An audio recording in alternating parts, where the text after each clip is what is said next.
ભારત અને અમેરિકા વચ્ચે trade deal થઈ ગઈ છે અને આ ટ્રેડ ડીલ 18% અટકી છે. અમેરિકાએ ભારત ઉપર જે 50% ટેરિફ નાખ્યો હતો એ હવે ડાયરેક્ટ 18% લાવ્યો છે.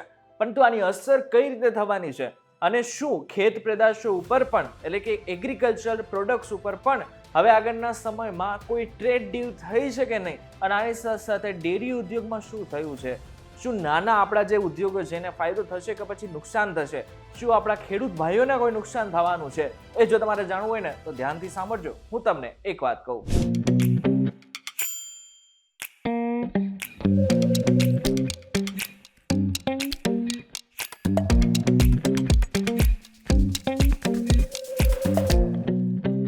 એક વખત આપનું સ્વાગત છે. હું છું આપનો દોસ્ત કરણ ચૌધરા. 2025માં લિબરેશન ડે ના નામે અમેરિકાએ ભારત ઉપર 25% ટેરિફ નાખ્યો હતો.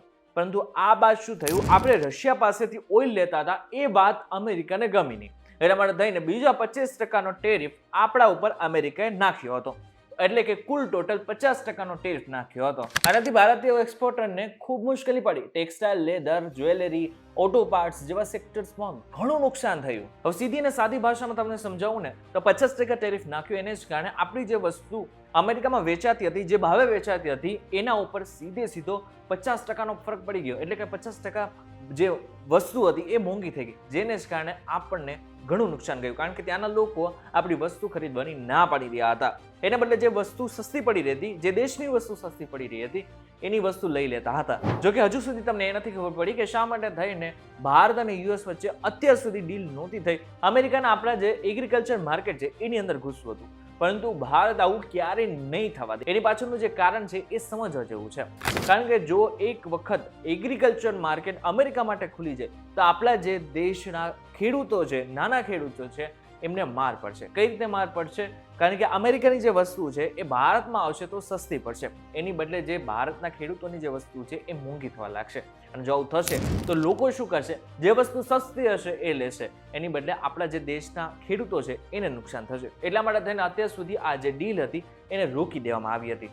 હવે ગઈકાલે એક ફોન ઉપર વાત થઈ હતી. હવે વાતચીત કોના સાથે થઈ હતી? આ વાતચીત થઈ હતી ડોનાલ્ડ ટ્રમ્પ અને પ્રધાનમંત્રી નરેન્દ્ર મોદી વચ્ચે આ વાતચીત થઈ હતી. આ વાતચીત દરમિયાન અમુક એવા નિર્ણયો લેવામાં આવ્યા છે જે બાદ હવે 18% સુધી ટેરિફ લાવવામાં આવ્યો છે. 50% થી 18%. ટ્રમ્પે તરત જ સોશિયલ પર પોસ્ટ કરી, જેમાં લખ્યું છે કે ફ્રેન્ડશિપ અને મોદીજીની વિનંતીથી અમેરિકા ભારતીય વસ્તુ પરનો રેસિપ્રોકલ ટેરિફ 25% થી ઘટાડીને 18% કરી દેશે. આપણે રશિયા પાસેથી ઓઇલ લેતા હતા એટલા માટે થઈને એક્સ્ટ્રા 25% ટેરિફ ટ્રમ્પે નાખ્યો હતો. એટલે એ 25% ટેરિફ તો ટ્રમ્પે કાઢી નાખ્યો. એના બદલે જે ઓલરેડી 25% ટેરિફ હતો એના ઉપર પણ એમને કાપ મૂક્યો અને ડાયરેક્ટ 18% ટેરિફ હવે આપણને લાગુ પડશે. આ ડીલમાં ભારતે વચન આપ્યું છે કે રશિયન તેલની ખરીદી ભારત બંધ કરશે. અમેરિકન વસ્તુ પરના ટેરિફ અને નોન ટેરિફ બેરિયર્સને ધીમે ધીમે ઝીરો કરશે.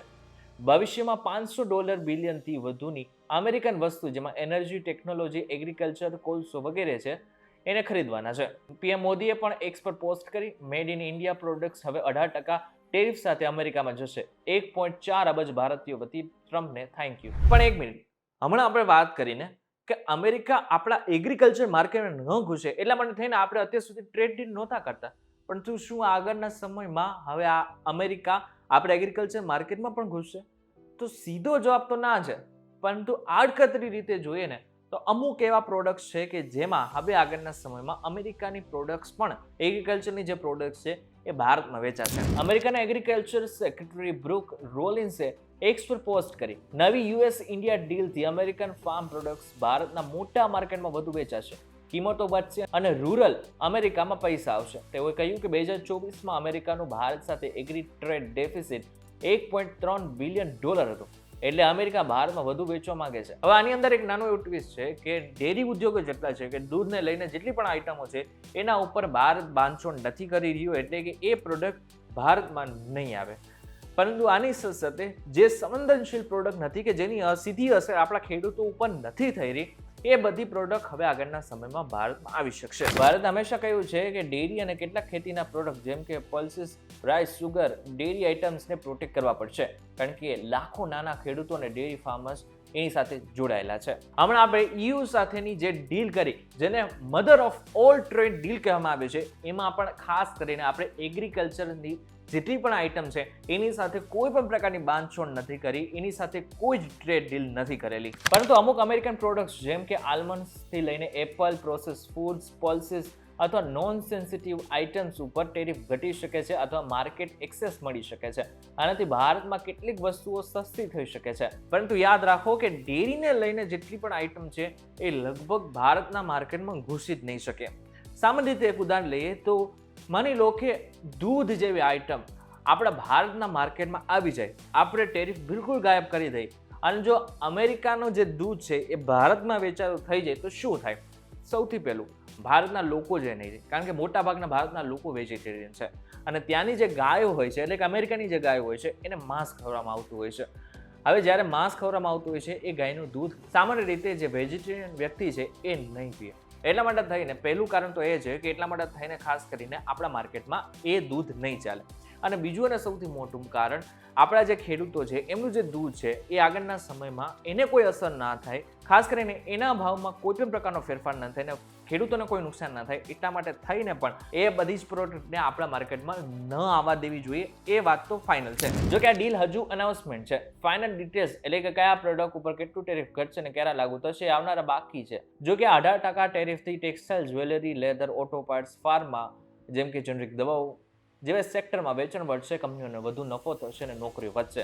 જો કે તમને જણાવી દઉં કે ડીલના દિવસે એટલે કે ગઈકાલે જ ભારતીય સ્ટોક માર્કેટમાં ઉછાળ આવ્યો અને રૂપિયો મજબૂત પણ થયો. જો કે તમને જણાવી દઉં કે ભારતીય વસ્તુ પણ ત્યાં સસ્તી થઈ જશે એટલે ત્યાં પણ ફાયદો તો છે જ. અને આ સાથે અમેરિકા સાથે સંબંધ જે આપણો મજબૂત હતો એ આગળ પણ મજબૂત થશે. ચીન, વિયેતનામ જેવા દેશો કરતાં કોમ્પિટિટિવ એડવાન્ટેજ આપણને મળશે. ત્યારે હવે તમે બધું જ સમજી લીધું હશે કે કઈ રીતના કયો ટેરિફ શા માટે લગાવવામાં આવ્યો હતો અને હવે આ જે 18% ટેરિફ લગાવ્યો છે એની પાછળનું કારણ શું છે અને આગળના સમયમાં શું થવાનું છે. ત્યારે આ બાબતને લઈને તમારું શું કહેવું છે અમને જરૂર કમેન્ટ કરીને ચોક્કસ કહેજો. વિડીયો થકી જો તમને કોઈ ઇન્ફોર્મેશન મળ્યો તો વિડીયો લાઈક અને શેર જરૂરથી કરજો તથા આવા જ ઇન્ફોર્મેટિવ વિડીયોઝ માટે વીટીવી ડિજિટલ સાથે જોડાયેલા રહેજો.